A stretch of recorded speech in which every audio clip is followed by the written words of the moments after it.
On the evening when I was nominated at the Democratic Convention, the reason that we had the three of us that we did up there on the podium was to illustrate just that point, that Louise Ransom, who's a Gold Star mother, and Ron Kovic, who's a disabled veteran, and myself, a draft resistor, were all three victimized by the war in different ways.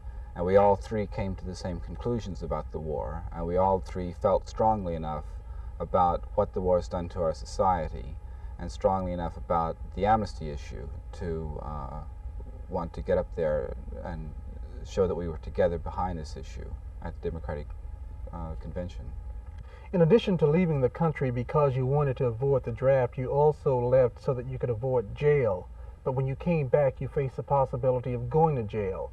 Why did you come back facing that possibility? When I came back, I was very confident that I knew how the case would turn out. So it's sort of like going into a movie, and you know what the ending is, but you don't know how the plot's going to get there. My attorneys had worked on it, and or not my attorneys, attorneys of the amnesty movement had worked on it, and there had been both the U.S. attorney and the judge, in my case in Oklahoma, knew how the case was going to turn out. The stalling motions they went through were really just efforts on their part to frustrate the course of justice, give me a bit of a hard time. Again, with being in London for 7 years, I was certainly an exception. I didn't have a difficult time myself. I know a lot of people who did have a very difficult time, but what angered me a good deal was that all of that really was unnecessary.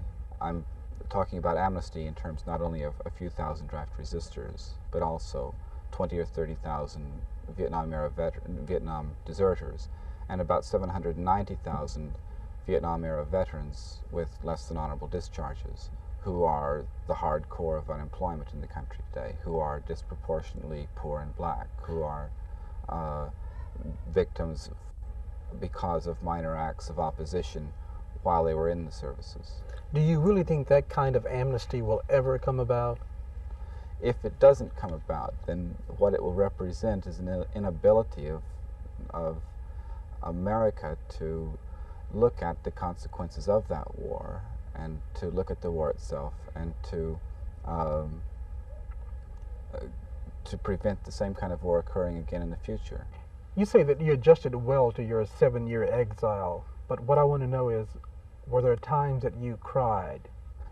The reason I'm somewhat reluctant to talk about whether or not I suffered in exile or something like that is partly because it seems to me somewhat bad form to sound self-pitying, largely because there's a far greater number of Americans in need of amnesty inside the U.S., greater number of lives that would be affected, people unemployed and so on, and also because I think really if anybody in my family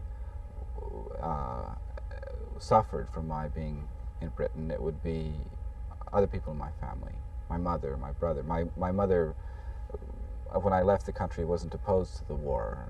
She was continually hassled by the FBI for years and years, being called up at all different hours, being given misleading information by them that made her very ill at ease, and that kind of harassment by her own government is something that turned her against the war.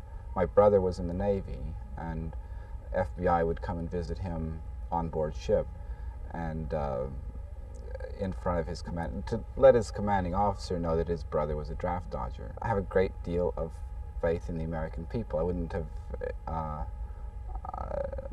couldn't have gone on with the political actions that I'm doing if that hadn't been the case. I do distinguish between the American people and the American government.